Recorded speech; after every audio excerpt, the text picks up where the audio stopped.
Hey there, it's Darren Virassammy from 34 Strong. I had the privilege of attending ProfitCON 2018 this year. It was hosted by the Profit First Professionals Group, and it was put on by small business author Michalowicz. And I got the chance actually to be one of the speakers there, and as a result of that I got to listen to some really exceptional speakers that just provided some really useful messages across the board. I wanted to take this chance to just share with you all just some of the nuggets that I got from some of those speakers. This is going to be shot over the course of 2 videos to just kind of keep it into shorter bite-sized chunks. By no means does this capture all of the information that was shared in the 2.5 days that we were all together. But hopefully this is a cliff notes of some cliff notes with just some of the high points of some of the talks that I was able to sit through and listen in. Now, the conference theme that we led off with was the whole process of metamorphosis. The transition that many entrepreneurs have to make, the ups and downs of that, the challenges of that, and the whole experience of that. And I feel like many leaders in different organizations, whether you're an entrepreneur or not, whether you own a business or not, maybe you're a leader, maybe you have a team that you've watched grow or that you've gone through the pain and the feeling of euphoria that comes through the growth cycle. But that metamorphosis is the transitional theme that was the theme of the conference. So I'll kick off with 2 speakers first in this first video. I wanted to talk to you about John K. Bates, and I also wanted to talk to you about Mike Agugliaro and just share some insights that I had from their talks. Now, these are just some musings that you'll see I had from my trip back to California from New York and some of the notes I was able to take along the way and disseminate it. So hopefully you find this valuable. So John Bates, he led off day 1, and John Bates is a TEDx speaker. He has coached over 1,000 TEDx speakers as well, and he's coached many executives on just getting connected with their audiences, whether they're delivering a big talk, whether they're speaking or not, whether they're just trying to be on message with their organization, with their clients, different things like that. So from his talk, he had some really useful nuggets that emerged. Now, the first thing that he came up with that I thought was really insightful was based on some recent studies that have taken place. There's been consistent findings that when we work beyond 40 hours a week, so when we get to hour 45, hour 50, hour 55, a lot of that time beyond 40 hours is actually spent fixing things that we did in previous weeks beyond that 40-hour limit. So what it's showing us is a lot of times we are really just focused, our society is so focused on getting more done, taking on more, and really prioritizing quantity. But what's starting to appear is maybe we can focus on the quality instead. Maybe sometimes less is more. And I think there's a really good case for that. There's only so many useful decisions that we can make in a given day. That's why folks like Steve Jobs were notorious for wearing just the black turtleneck and black jeans. It just was one less decision that they had to make on a given day because they knew that the quality of their decisions mattered more than the quantity of them. And perhaps there's something in there. Now look, I realize many of us are working 40, 50, 60 hours a week, sometimes beyond that.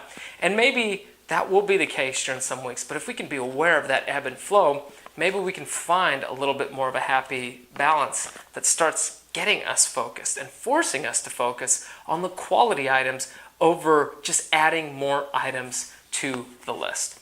So that was point number 1. Point number 2 was something I had previously heard, but wow, John did a great job of presenting this, and it was such a good reminder from him. And it was the Ford model for connecting with people. And no, we're not talking about the car, but Ford stands for family, occupation, recreation, and dreams. If you're able to have a conversation, whether it be with a new client, maybe it's an employee, maybe it's just one of your coworkers that you're trying to strengthen a connection with, build a bond, maybe it's just making new friends. One of those 4 pathways will oftentimes find you in a place where there's some common ground, and it does give you an opportunity to connect and meaningfully connect on a human level. Again, that stands for family, occupation, recreation, and dreams. Maybe you come to find that this person is a dog lover, and so are you. Wow, who'd have known? Who'd have guessed? So hopefully you can take that to light and be able to use that. And again, it was a great reminder from John. Now, there was 3 takeaways that John left us with, and keep in mind, he is a speaker coach, but he is really big on messaging. So I think these 3 takeaways mattered for you whether you were speaking or whether you were just trying to really make sure that your message was connecting with those that you intend to tell. So number 1, Les Brown talked about the fact that people connect with our messes, not our successes. So it's important for us to make sure that we're sharing some of the pain, some of the challenges that we've gone through, maybe in an effort and on the pathway to getting successful or to getting to an outcome that we seek. When we can get to that place of being vulnerable, talking about some of where those challenges might exist, we can create that meaningful connection with others. Number 2 came from Craig Valentine, and this was another point that John Bates shared with us. And it was all about making the process special. So whether it's for a client, maybe you have a process that you're bringing on your clients with. Now, we can make that process special. We can really make that whole experience they go through something that's really unique, and that can be why they come back for more, because of that experience. So think of the ways, whether it's an employee or for your team, for your staff, whether it's for a new client. What are the ways that you can make that process special? There was a talk that was given on day 1, a little later after John, by Sixth Generation, the CEO of Sixth Generation. His name was Brad.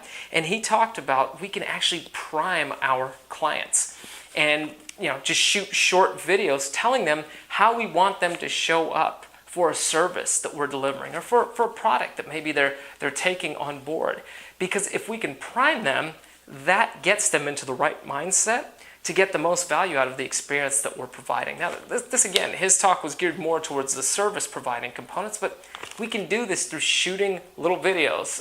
Doesn't have to be professionally shot or anything like that. Just things we can do on our iPhone to just personalize that process and make that experience really special for our client. I also thought that was a little bit of a useful nugget that came out of Brad's talk from Sixth Generation Marketing. So the third thing that John Bates shared came from Nancy Duarte. And this really resonated. When we're connecting with others, if we're speaking on stage, if we're speaking to a new client, if we're connecting with our employees and with our teams, if we can ask ourselves, what are the ways that we make them the hero? Make the audience the hero of your talk. Make the audience the hero of whatever it is that you're working on connecting with them on. If you can give them the pathway and show them how they fit in by using those you statements, what is it that you do? Getting them to show up that way, we start to empower them and give them the hope that they can become to that. So it becomes aspirational in some elements. So what are the ways that you are making the audience, whoever that might be, whether it's something that you're writing, whether it's, again, just one-to-one that you're connecting with somebody, how are you setting that other person or those other people up to be the hero of who you're trying to connect with? So those were some of the elements from John Bates. I really enjoyed connecting with him, and I had the privilege to spend a little additional one-to-one time with him when he was in Sacramento the following week after our talk. And boy, we were able to chat for quite some time. So John Bates was outstanding. The second speaker from day 1 that I wanted to share with you was Mike Agugliaro. Now, Mike Agugliaro was the founder of an electrical company in New Jersey that ended up growing beyond, I think, the $30 million mark and was sold off. And Mike was able to build that business to effectively run like clockwork. He is now the founder of a company called CEO Warrior. And in his talk, he had the ability to really connect with people through many different elements, lots of energy. He gave us some really interesting ways of reframing certain words that we've included in our vocabulary. He also had some Tony Robbins-esque type elements that he threw into the experience. Those were phenomenal. I'm a big Tony Robbins fan. But I'm going to go ahead and lay off of some of those elements, just boil down some things that I thought stood out. Now, from a language standpoint, Mike really landed on something that I thought resonated. It was, number 1, we talk about our goals and goal setting. And what Mike kind of pushed us on was, goals feel sometimes a little bit more abstract to actually hit those goals. So he advised that maybe we can change that from goal to target. Because targets, what comes to mind when you think of a target, for many of us, it's a bullseye, and it's clear what it is that we have to hit. So if the target doesn't seem clear, we're naturally willing to ask more questions as to what will clarify that target that we're looking for. So that in and of itself creates clarity with the language that we choose. I thought that was a powerful takeaway because our language does help define where we're headed, and it does help define our aim. The second thing, from a language standpoint, that Mike shared that seemed to really resonate with the audience and kind of stood out to me, was we often talk about mindset. Mike challenged that a little bit. He suggested that maybe we can shift away from mindset and move more towards mind growth. You might be thinking, why does that matter? Mindset implies that maybe it's set in stone. It's like concrete. It's not moving. We've plateaued. We've arrived. When we're in a place where we're in mind growth, what that signifies for us internally and for others is we're on a growth path. And that brings me to the next point of Mike talked about what is mastery. When Mike Agugliaro addressed this, mastery is growth. It's continuously focusing on growing ourselves. It starts with us as leaders, because as we embrace that in different aspects of our life, it definitely trends into the business of what we're doing, our organizations that we lead, and the type of leadership that we're going to go through. So we're continuing to pull growth. And what starts to happen is we hit that J curve. So the rate at which we're going and the speed at which things are clicking and moving at start to accelerate. That was one of the points that Mike shared, is that's what mastery is. You never really arrive at mastery. You keep growing and you keep on climbing higher and higher, and at a rate that maybe you couldn't have imagined previously. So one of the other things that Mike shared that you've all probably heard of was the story of the general who gets all of his soldiers onto the island. They come on the boats, they get to the island. And what happens once the soldiers have left their boats is they look back and their general has torched all the boats. They're burning. And they're freaked out and they look at their general and say, why would you possibly have lit those boats on fire? We have nothing to go back to. And he said, that's the whole point. Now you're going to fight like your life depended on it. Sometimes, folks, we get to a place where our own stories are what we run back to. And what happened in the past defines us for going forward. Sometimes we've got to take those stories and put them down and burn those boats.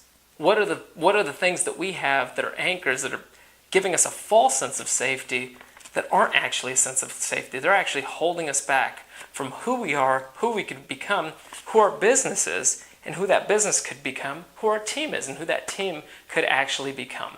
What are the anchors and the stories that we go back to as to why we won't do something, and how can we let go of that? That's the process of burning the boats, and that allows us to achieve that massive growth.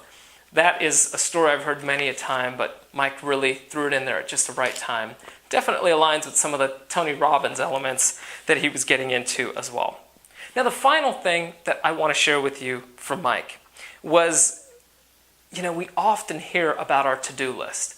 I constantly am adding things to my to-do list. I know many of you are as well, and it seems like it never ends. And that's a space that so many of us live and breathe by every single day. What's on my to-do list? Oh my gosh, I didn't get anything done on my to-do list today because I was just adding more stuff to it. Mike challenged us to really think of when you're in a period of growth, when you're in a period of trying to create sustainability and long-term impact, it's less important about what's on your to-do list and more important as to what's not on your not to-do list. So we've got to think about what are the things that we're willing to not do to make sure that we can hit the quality things that we should be doing. It's reframing our mind to move off of the quantity. This tied right into what John Bates talked about in terms of that 40-hour perspective and getting below that threshold. Because it forces our mind, if we create scarcity of, I'm only going to have 40 hours of time to work on it, whatever it is I'm working on this week, it focuses the mind towards what really matters, what creates the massive value and the massive impact, and what are the things I'm willing to say no to so we can hit that. So folks, this is video 1 of 2 that I am capturing from my experience at ProfitCON. I hope this has given you some nuggets to think about. Again, these are just some musings that I've put together on my plane ride back from New York to California, and I hope you got something out of it. So thank you very much. It's again Darren Virassammy from 34 Strong. Check us out at 34strong.com if you like what you've heard, and definitely feel free to check out our next video. Thank you.